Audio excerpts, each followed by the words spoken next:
Are you getting ready for your green card interview, or you're just thinking of filing for a green card and worried about the interview?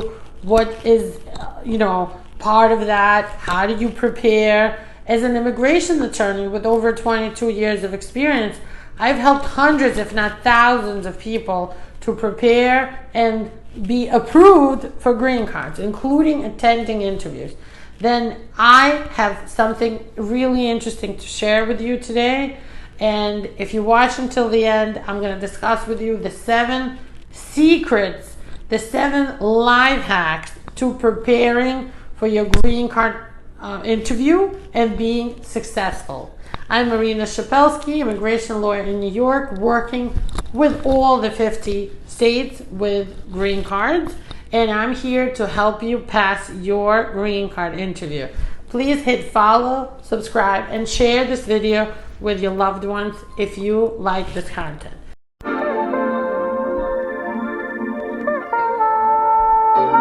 Here we go. Let's get right into it. Number 1 tip to get a good approval of your green card interview process is to review your application carefully a few weeks before you go to this interview.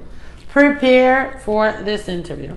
Review all the forms that you filed, including I-485, I-130, even the affidavit of support. You have to be aware why you filed each form and what you included in those forms. This information must match whatever you had filed before with USCIS or even at a U.S. consulate applying for a visa to come to the U.S. If you find any mistakes or inconsistencies, do not cry, do not despair. You can make a note of them, and when you come to your interview, as soon as you are sworn in, you will be given a chance to fix it and add information or fix information that might be mistakenly listed or not listed at all, and you want to add it to your forms. Forms are very important. They have to be consistent and accurate. And if anything has changed, like you have a new address, a new job, bring updated information with you to the interview and be ready to explain. Number 2, bring all the paperwork that's supporting your case to this interview. And I'm talking about originals plus copies of birth certificates, passports, marriage certificates, divorces, changes of name, any joint documents if this is a marriage case. If it's employment, you might want to bring your tax returns, your W-2s or 1099s, anything that's related to your case. Bring 1 original and 1 copy to the interview and organize everything in a way that you'll be able to pull it out easily at the interview and provide if the officer asks you for it, including government-issued IDs, including passports. Now, if this is a marriage case, your IDs of the 2 spouses should match with their address. The address should be the same. So if you have time to prepare, make sure you get a new address on your spouse's ID if it's not there yet, like a driver's license or non-driver's ID. If this is a marriage case, bring joint documents to the interview. Tax returns with both names on them, leases, bank statements, pictures, travel itineraries, tickets, anything that shows that you own properties together, you spend money together, credit card statements that show both spouses with their statements. This is very important for marriage interview. And bring a photo album with the pictures in a chronological order if it's a marriage case. 3, practice for this interview as if your life depended on it, because it does. Now, make sure you have questions that they will ask you. If you email us at shepelskylaw@gmail.com, I'm giving away these questions for free. I will probably just ask you to leave us a 5-star review and you will be provided. So leave your email in the comments. We will email you back, or just email me directly at shepelskylaw@gmail.com and you can get those questions for free. But be prepared for these questions. Practice going over your USCIS forms and answering the questions honestly, but don't memorize information. Just make sure you and your spouse, if it's a spouse-related petition, have matching answers to the same questions. In other words, if they say, what is your husband's favorite food? You will say a burger and he will say a burger. Not like he'll say sushi and you'll say he loves burgers. It just sounds like there's a discrepancy. Same thing goes about all of their information. Like, you have to be aware of your spouse's parents' names, siblings, what do they do, where do they live, his or her children, and he should know the same about yours. Next, know your address history.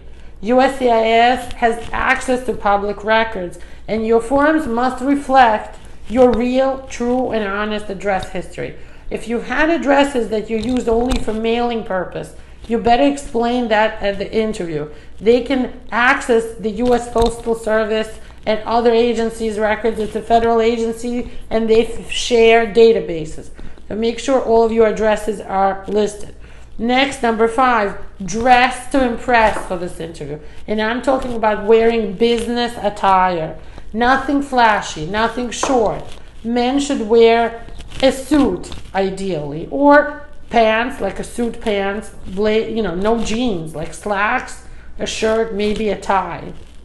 Women, no short dresses, nothing open, arms, chest, nothing should be sticking out. A skirt to the knee is best. Pants are okay, but no jeans, no tight leggings, nothing cropped. Please act like this is a really important government interview that it is. All right? Next, don't volunteer extra information they're not asking. Answer the question asked only. If they say you where, tell them the location. If they say when, answer with a date or a time. Make sure you understand what they're asking and you're not adding to the question your own story. Like, in other words, don't answer what you think they're asking. Answer what they're asking. And final, interpreter problems. Okay, I know most of you watching this in English might not be your first language, right? And in a lot of field offices, they expect you to bring your own interpreter. Number 1, hire a professional interpreter. Somebody that does these interviews all the time. They're experienced, not like your cousin who speaks good English. Please don't do this. These are usually failures and either get denied or rescheduled. Number 2, be prepared that if you don't speak the same language with your spouse, they will say, well, how come you don't speak, what do you speak at home then? If your spouse only speaks English, they don't know your language, why do you need an interpreter? Be prepared to say, this is an important government interview. I want to make sure I understand all the terms, even legal terms. At home, we have a different level of English that we need.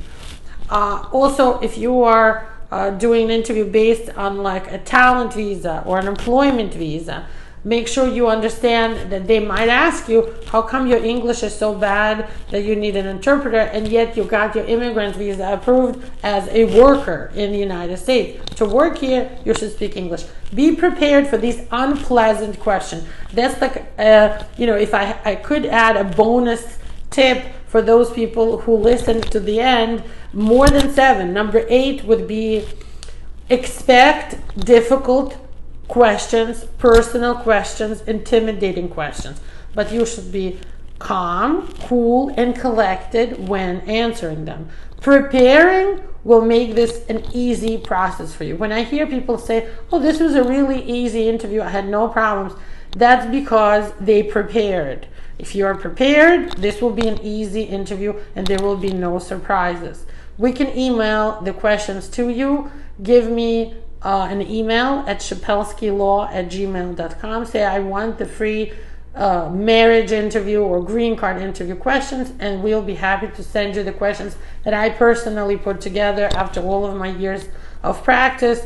And at the end of the interview, you have a right to say, hey, how did we do? Do you think you will approve the I-130 petition? Do you think you'll approve the I-485 petition? And see what they say. Sometimes they'll tell you we're going to approve, sometimes they won't tell you, and they'll say we'll email or rather mail the decision to you. That's okay too. It doesn't mean that you're going to get denied. Have a lot of patience with this process and prepare.